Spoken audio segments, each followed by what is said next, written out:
Welcome to the Minecraft Bedrock Edition version 1.20.50. This update is rolling out right now for Minecraft on iOS, Android, Windows, Xbox, Switch, and PlayStation. And no, before you guys ask, there is no shaders in this version. Can you do me an absolute solid in today's video and leave a like? It's taken me quite some time to set up every single thing you need to know. Subscribe if you want to stay updated with everything Minecraft Bedrock Edition. Getting into new features. Non-experimental. No toggle needs to be on to enjoy these features. They have made improvements to the decorated pots.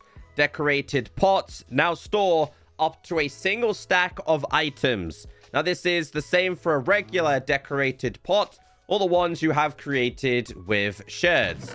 So if you wanted to put a stack of 64 diamonds, a stack of golden apples, you can put them inside of here. Now, it does let you know when it's full.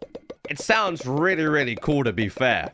So you can just enjoy this feature in your world, and it does work in pre-existing, and it does shake when it's full. Now, obviously, I can do this with the golden apples if I wanted to. However, when it comes to a tool such as this netherite pick, you can only place one item in there. But as we all wanted from day one, hoppers, hopper minecarts, and droppers can now insert and / or extract items from decorated pots. So if I was to go inside of here, grab a stack of 64 diamonds and start putting them inside of this hopper, they are in fact going inside of here. If I was to do it again with the likes of the golden apples and I was to just keep tapping them on this, you will notice eventually they are going through the hopper and they are going inside of my chest. This is the exact same with the dropper. We have iron nuggets inside of there. If I hit this a couple of times, we'll do it 3 times here.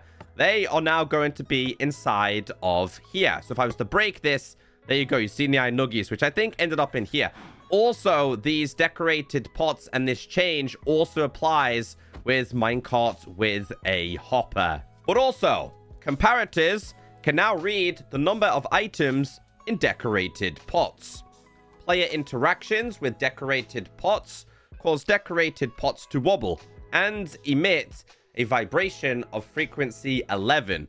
Now, on top of this, if you do put this inside of here, as it did say, the comparator can read it. Now, obviously, the more you put in this, the better the signal becomes. And if we just keep doing this, as you can see, it is starting to fill up and the signal strength is getting stronger. Decorated pots can be smashed by projectiles, which cause them to shatter and drop their content. Now, we're going to do a little bit of testing here because on Java and Bedrock, it's slightly different. Now, of course, when you break this, you do not lose your shards or your items. Works with a crossbow, a trident, a snowball, an egg. I think it might work with an ender pearl. It does. And splashes. Let's try this. I think on Minecraft Bedrock Edition, this and, on Java Edition, those two don't work. And last but not least, for the decorated pot, they increase the maximum stack size of identical decorated pots. So this one, which is the Archer, Angler, Blade, and Explorer, I can actually get 64 of these in one stack. In this version, we have changes to the bat. The bat now has a new look, thanks to an updated model, animations, and texture. And this is what the guy looks like. So there is no other changes other than those 3, but the developers decided after a decade to update the bat model. RIP the old bat. You will be remembered. But I do like these guys. They look pretty cute. A very good change. Encyclopedia completely remodeled the how to play screen and created a new Encyclopedia screen. So this is really cool. If you head into settings at the top, if you click how to play, they did such a really good job with this. Honestly, one of my favorite changes. I know most of you know how to play Minecraft, but if you just forget something, you can go inside of here and just learn the basics. I really love the pixel art that they introduced in this section. This has been completely updated with everything you need to know. Like, this is meant to be your first night. I love it. They built a dirt hut. They also fixed various spelling mistakes, removed obsolete references to Old World, RIP Old World, added missing references to Netherite-related items, vanilla parity, Vindicators and Evokers can no longer be spawned in peaceful worlds. So if I was to grab myself a Vindicator and a Evoker, for example, now let's go to /game mode, /difficulty P for peaceful, and place these down. In the previous version, these guys would still actually spawn. That's no longer the case. Moving on to the experimental toggle features introduced in 1.20.50. But be warned, these are not final. If you want to use these in your favorite worlds, make sure you back up your worlds. Honestly, that's the best advice I can give you here. Starting with the crafter, added the crafter block to the game. Now to craft this, you need 1 dropper, 1 crafting table, 2 pieces of redstone dust, and 5 iron ingots. And this is the actual recipe. So if I just grab everything that we need, go inside of here, all the way around the outside like that, like you're making a helmet. 1 of the crafting tables there, dropper there, 1 and 2, and this is going to be the outputs. Now, a couple of changes have happened to the texture. I'm not going to explain to you guys why. If you know, you know. And this is what it looks like. It looks like a mouth. Now, this thing can be placed facing forward. It can be placed facing upwards, facing downwards, in many different directions. Now, this thing can be activated with redstone. If I hit this, you'll see here that the ends of these become active. You can see both of these do. Now, this does work with redstone-related things, and basically what this is that it's an auto crafter. You can actually tap on these locations to exclude something. So if I was to put this inside of here, for example, that's the output. You cannot take this out. You need a redstone output. And as you can see, we did that. So if I was to put all of these inside of here, as you can see, this is what's going to happen. These are going to be spit out. Now, obviously, this works with every single recipe. So if you wanted to say, I don't know, make yourself some leggings, for example, you can do this. Again, you don't actually have to do what I'm doing. If I was to grab myself a hopper, for example, because again, you've probably seen some incredible systems from YouTubers. I put that inside of there. You'll see here, it's going to very, very slowly start to fill them up. And it's doing automatically. Now, they did make some changes to this recently, and a lot of people aren't happy about it. It is still a work in progress. I did that way too fast there, that it actually produced some different kind of materials. Regardless, though, this is going to be a game changer for redstone players. And this thing can be quite fun, because if you mess around with this like this, grab another one of these and put this here, you can spit these out quite quickly. It used to be a lot faster. I think they slowed it down slightly. Even more copper blocks. Copper family. The copper family of blocks has been expanded. So we have this new block, which is called chiseled copper. And it comes in all of these different variations, depending on how long you've left it outside. And yes, this also includes the waxed versions as well. Now, this thing is made using cut copper of any type, like this. Another copper block introduced is the cheese grater, copper grate. And again, comes in all different variations. Now, if I remember correctly, mobs can't spawn on top of this. Now, currently, there is a slight bug with this. But again, it is an experimental feature. But they do look pretty cool. And they can be waterlogged as well. But be warned, though, this is quite a pricey thing to make. You have to make it with 4 blocks of copper in this formation. Moving on to another block that's recently been given some changes, we have the copper bulb. Now, this is a redstone feature, but it works slightly different than other redstone features. So let's just place these down.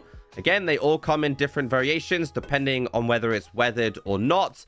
You place down buttons. You can interact with these just by tapping them, and they stay on. Very different than a redstone lamp, for example. But obviously, the brightness of these is slightly different, and that is because if it's been left and exposed for a very long time, it is quite dimly lit. you can use any form of axe to actually bring back the full brightness of this, as you guys can see. These are parts of the new trial chambers. You are going to need redstone, blaze, and block of copper. Let's see if I get this right. Blaze in the middle, 1, 2, 3, like an arrow. Redstone on the bottom, and boom, you get 4 copper bulbs. But as a reminder, the copper bulb light level is 15, exposed copper bulb light level is 12, weathered copper bulb light level is 8, and oxidized copper bulb light level is 4. My favorite blocks, the Tuff family. The Tuff family has been expanded to have its own family of blocks. So we already had the regular Tuff, the stairs, the slabs, and the walls. We now have chiseled Tuff, which is basically like a reference to the breeze. We have the polished, we have stairs, slabs, walls, a Tuff bricks variation, and stairs and slabs and walls, and this really cool block as well, which is chiseled Tuff bricks. Now you can place a stack of Tuff inside of here and make every single one of these. The stone cutter, once again, is going to be your best friend. Also, villager trade rebalancing fixed an issue where experimental librarians never sold the highest level of their common enchantments. Fixes and changes, performance and stability. A sticky piston pulling a retracting sticky piston that is pulling a player and another block no longer crashes the game. Fixed a bug where the screen would freeze when uploading a world template to a realm. General fixes. The maximum render distance in realms can be adjusted via back-end updates. Expect an increase to the maximum render distance on realms in the next week. I think realms for Bedrock Edition has been locked to maybe 8 or 10. You can actually bump this up. This is a really good change for realms players. Players can now download worlds larger than 1 gigabyte from realms on an Xbox. Improved handling of unexpected errors during world exports, and a better error messaging is now provided. We have a bug report. So this has been a very long time issue. In fact, February of 2019, where basically when it fails, you have no idea why it fails. Everyone has been reporting this for a very long time. If your upload or download now fails, you will be told exactly why, so you could possibly fix it. You can now launch Minecraft directly into a realm using a link, even when the game isn't running. So for example, if you're on Discord and your friend was like, hey, join my realm, they sent you Minecraft connect to realm, and then it has an ID number, you can instantly open up Minecraft and it will connect you. Moving on to gameplay fixes. Phantoms will no longer miss players who are gliding. So if you've got wings on, they will come and find you. Decreased the likelihood of players spawning on leaves. So you probably experienced, especially if you're in a dark oak forest and it's everywhere, that you would typically spawn on top of the tree. Now the game is going to do its best to spawn you underneath it. Same applies for jungles when you're spawning all the way up there. Suspicious sand no longer generates in cold ocean ruins. We have a bug report. So apparently this block right here would spawn in the cold ones. As you guys know, it should only be sussy gravel, not sand. Fixed an issue where players couldn't block with a shield after releasing to use an item that had left their inventory. We have a bug report. Been a problem for most of this year. Now there is a video here. So basically, this player has a shield, throws a trident, and you can see here, the shield is disabled. You're crouching and the shield is not getting activated. Now, they outlined that this was a problem just for regular tridents. As you can see, I'm crouching, but also tridents that had Riptide on as well. As you can see here, as I start using it and crouching and stuff like that, the shield now works correctly. Changes with mobs. Witches spawned via spawn eggs now join raids and throw potions at raiders. Raid mobs can now join existing raids. So that means if a witch was here and spawned, it could join a raid over there. Same for vindicators, same for zombies, and same for anything else that likes to get involved. Mobs that grow up to be adults and are too large to fit inside of boats will now jump out. All right, who told? Who told about this one? Basically, if you had a baby horse, it was inside of here. It grew up to be an adult horse. You could keep it inside of here. As you guys know, the developers adjusted this change where you couldn't do that anymore. Leads will no longer break if a leashed mob is not in the same chunk as the leash holder upon reloading a world. We have a bug report. Leads in unloaded chunks break upon re-entering chunk. Again, a long time bug. Way over a year. Basically, it would glitch out like this. Mobs on fire no longer spread fire to their target when holding something in their main hand. This is important, probably going to break a couple of farms. The calculations to determine whether a mob can attack a player or other mobs have been changed. Previously, a mob's horizontal width was used to determine their attack reach, and their height had no effect. The area where a mob can attack is now their bounding box extended in horizontal. Now, we don't have debug and we don't have the bounding boxes on Bedrock Edition. We do via add-ons, but we don't have access to it the same way as we do on Java. So basically, the reach is slightly different. Now, previously, you could go up, I think it was 2 blocks with an Enderman and kind of avoid an Enderman. Yeah, now you have to go 3 or maybe even higher. That's kind of a prime example. Same for when mobs are being infected by zombies, etc. So anyway, it does say the mobs affected by this change are axolotls, bees, blaze, cave spider, dolphin, drowned, Enderman, endermite, fox, hoglin, husk, iron golem, panda, piglin, piglin brutes, pillager, silverfish, skeleton, spider, stray, vindicator, warden, wither skeleton, wolf, zoglin, zombie, zombified pigman, and zombified villagers. To better understand it, it does say the new reach calculation is the attacking mob's bounding box extended by 0.8 blocks horizontally. If this extended box overlaps the target's bounding box, then the attack can reach. This change does not affect the reach of players, so it's not a combat change, it's a mob change. Changes with blocks. Horizontal end rod hitboxes are now rotated correctly. We have a bug report. So you'll see via this bug report here that this one is straight. If you have this sideways, it was showing the hitbox as straight. And we can prove this because if I was to place this down and do exactly what they did, you can see it's now been fixed. Chorus flowers can now be destroyed by any projectile, which will no longer disappear after impact. We have a bug report. So this person was using a firework rocket, for example. If you have the firework rocket in your offhand with something like a crossbow, it would not be destroyed previously. Well, now it will. So if we were to grab this, put this inside of our offhand, load this bad boy up, shoot it at this, you can see here, that breaks, and this drops off. So you can take it with you. Mobile players, we have some touch control changes. Sneaking in water is now possible with touch controls. Touch input used for the leave boat button no longer continues to register input. Fixed an issue where the player could enter touch control customization without even having touch controls.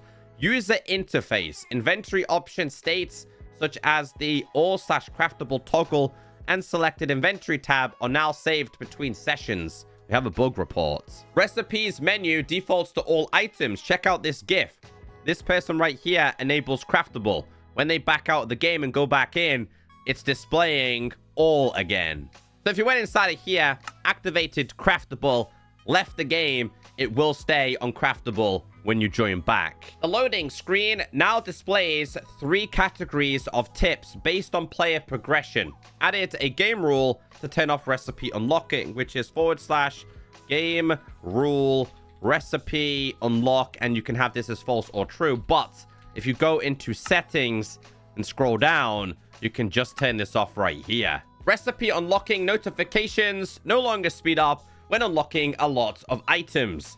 The search bar inside of the inventory is now aligned with the rest of the UI. We have a bug report. You guys are crazy, but you find these issues. You'll see here down here, these are not aligned. They should be straight. Added menu cancel as a remappable action and set mouse back button as its default. Fixed tips display for custom vehicles from marketplace packs when using touch controls with a joystick. The Xbox on-screen keyboard now moves to a different position if it's in front of the text user is inputting. We have a bug report. A long time issue. Typing on Xbox has been a very frustrating thing, where you cannot see what you are typing because it blocks something such as command blocks. They finally fixed it. Fixed grammatical error in Magma death message, updated death message when killed by a bed explosion in the nether, made the hotbar less transparent. We have a bug report. Now, this is a very long time issue. 2018. So here is a comparison between Bedrock and Java and what Bedrock should be. I've had so many people saying to me, are you playing Minecraft Java? No, this has just been a very bugged hotbar for Minecraft Bedrock Edition. It's now less transparent, but you can change it in your settings. Fixed an issue where the border around the Creator tab in settings would not be highlighted. The classic skins info pop-up now sends you to the correct setting page. And technical updates. Let's read the changelog. So they have updated the add-on template packs to 1.20.50 and a bunch more changes. If you are a technical player and love this side of Minecraft, check out the changelog. I've linked it down below. If you made it this far in today's video, I want you guys to comment saying, hey Echo, we got the GTA 6 trailer before we got Bedrock Edition shaders. Now, jokes aside, shaders is not coming for a very long time. It is in experimental. The developers have outlined it's staying there for a very long time. Anyway, this is the last update from what I understand for 2023. We will have a couple more betas, previews, and snapshots, and I will keep you all updated. Have a wonderful day. Hey, you can now book me on Cameo. Link is down below.